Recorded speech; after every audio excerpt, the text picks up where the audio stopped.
ಗ್ರಾಮ ಪಂಚಾಯಿತಿ ವ್ಯಾಪ್ತಿಯ ಚೌಡಿಪುರ ಸರ್ಕಾರಿ ಶಾಲೆಯಲ್ಲಿ 77ನೇ ಗಣರಾಜ್ಯೋತ್ಸವ.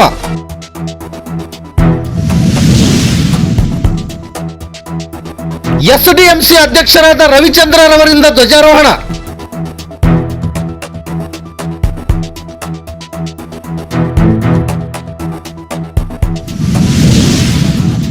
ಧ್ವಜಾರೋಹಣ ಕಾರ್ಯಕ್ರಮದಲ್ಲಿ ಶಾಲಾ ಸಿಬ್ಬಂದಿ ಮತ್ತು ವಿವಿಧ ಮುಖಂಡರು ಭಾಗಿ.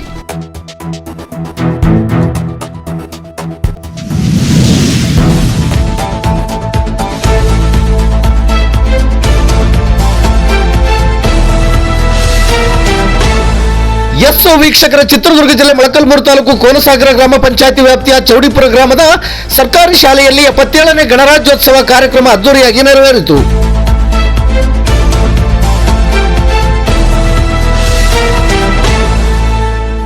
ಶಾಲೆ ಎಸ್ಡಿಎಂಸಿ ಅಧ್ಯಕ್ಷರಾದ ರವಿಚಂದ್ರರವರು ಧ್ವಜಾರೋಹಣ ಕಾರ್ಯಕ್ರಮ ನೆರವೇರಿಸಿದರು. ಈ ಸಂದರ್ಭದಲ್ಲಿ ಮುಖ್ಯ ಗುರುಗಳಾದ ಚಂದ್ರನಾಯಕ್, ಶಿಕ್ಷಕರಾದ ಬಸವರಾಜ, ಅತಿಥಿ ಶಿಕ್ಷಕರಾದ ಬೊಮ್ಮಕ್ಕ ಸಕ್ರಪ್ಪ ಮತ್ತು ಎಸ್ಡಿಎಂಸಿ ಸದಸ್ಯರಾದ ಗಂಗಾಧರ, ಮಂಜಣ್ಣ, ಪಾಪಣ್ಣ, ಮೇಘರಾಜ್ ಮತ್ತು ಮಾಜಿ ಗ್ರಾಮ ಪಂಚಾಯಿತಿ ಸದಸ್ಯರಾದ ಚಂದ್ರಣ್ಣರವರು ಸೇರಿದಂತೆ ಶಾಲಾ ವಿದ್ಯಾರ್ಥಿಗಳು, ವಿದ್ಯಾರ್ಥಿನಿಯರು ಉಪಸ್ಥಿತರಿದ್ದರು.